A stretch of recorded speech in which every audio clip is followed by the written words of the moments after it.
weeks ago, north of the border, a new kind of protest emerged. The trucker convoy has arrived in Ottawa. This city in the downtown core remains gridlocked. Some residents here say that they really can take no more. So I traveled to Ottawa, expecting to find some Canada Nice. But their messaging was a bit more coarse.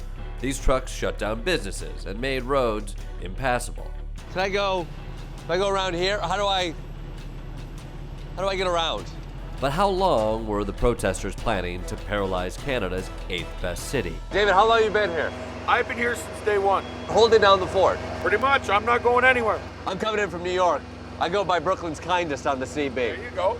We're able to stay here up to 2 years. You're committed to being here for 2 years? Yeah, because 2 years is nothing. How are you going to keep up the energy to be here for 2 years? That's not a problem. People will bring it. Stimulants? No, the people will bring it. I smoke a lot of weed. Yeah. Okay. Right? Yeah. But that's just to calm me down and keep me centered. Are you worried at all with weed? Paranoia? That No. might creep in? No. No. No. Do you think the government is coming for you? Oh yeah, constantly. They do like night little tactics. They try to they move around, they move in, they add more. Are you paranoid? No. Sure. What kind of stuff do you haul? I haul everything. In 2020, I hauled from food to building supplies to medical supplies. You have my end table that I ordered from Wayfair like 3 weeks ago. It's probably up sitting either in Montreal or Toronto or on the border. It would really look great in my apartment. So what exactly was the point of interrupting the supply chain? So what is this all about? You know what? Sorry. What is this all about? This is about our freedoms. Could you be any more generic? You know, if you are vaccinated, you get to do certain things. If you're not vaccinated, you don't. I don't think people should be divided. We should all be together, united. We're setting up essentially a truck barrier to keep everybody together so they can be united. Yes. Yes, Gotcha. exactly. Yeah, we might as well lock them in. It's sort of like a parent who locks the door and says, you guys are in here until the water runs out, you become friends, or democracy crumbles. Yes. And if you're not vaccinated, you're literally a second-class citizen in this country. I can't go to the restaurant. I can't go play hockey. I can't go watch the Ottawa Senators. We don't live in Germany. We don't live in Nazi Germany. Those days are over. To show me your papers don't happen anymore. That's a freedom that everyone should have. Is the Germany comparison a stretch here in Canada? No. Are you afraid of cultural appropriation? Probably.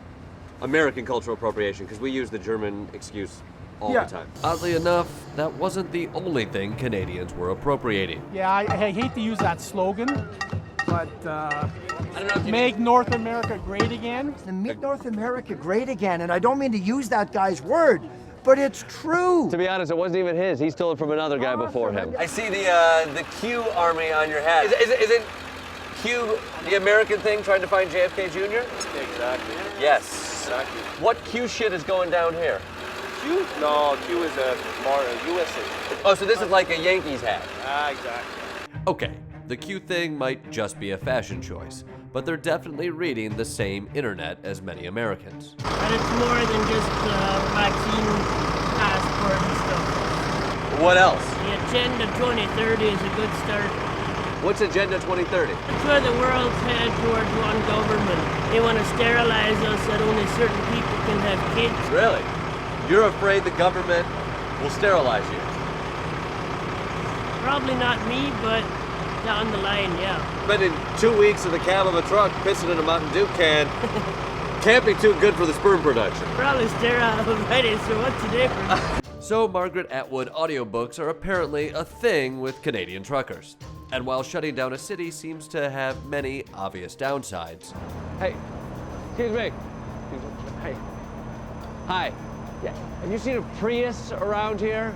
Some see an opportunity coming from literal gridlock. The truckers are bringing in customers. They're bringing in tourists from Montreal, from all across Canada. Everybody wants to check this out. This is essentially a tourist boom for Ottawa right now. You could feel the tourism in the air, right? You could smell it. It smells like amphetamines and drifter blood. Definitely. The flood of 18-wheeler driving tourists and their Canadian AF outfits created legitimate tension with residents of the city. Go home! And be peaceful. Get a job! No one wants you here! The downtown was shut, and there was palpable anger directed at local media. CTV News is lying. They're still lying, guys. They're still lying. And even at The Daily Show. Nuance. Remember? Lack of nuance is tyranny. We're We're getting booed over here. We've been walking around here. There seems to be a real distrust of media here. Oh, for sure. It's a lot of cameras up in your face, cameras on cameras. And while Canadian authorities have finally enacted emergency measures to try to clear the convoy, so far the trucks are still there. And a well-funded, never-ending street party infused with misinformation and nationalism feels remarkably possible in our own land of the free. Where does this movement go from here? I believe it's going to be worldwide. It's going to come to America? Yes, definitely. You think this is inspiring the dickheads in America? Pardon me? This is inspiring the dickheads in America? It's inspiring people of America to join together to stand for freedom. Okay, if they do come to America, then maybe I'll finally get my f***ing end table.